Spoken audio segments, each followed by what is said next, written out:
ఆంధ్రప్రదేశ్ విషయానికి వస్తే ఆంధ్రప్రదేశ్లో ఎన్నికలనే కంటే కూడా గత 2 నెలలుగా యుద్ధమే జరిగిందని చెప్పుకోవాలి.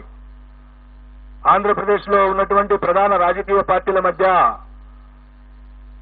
ఒక రకమైనటువంటి యుద్ధ వాతావరణం గడిచిన 60-70 రోజుల నుండి ఈ రాష్ట్ర ప్రజలు చూస్తా ఉన్నారు.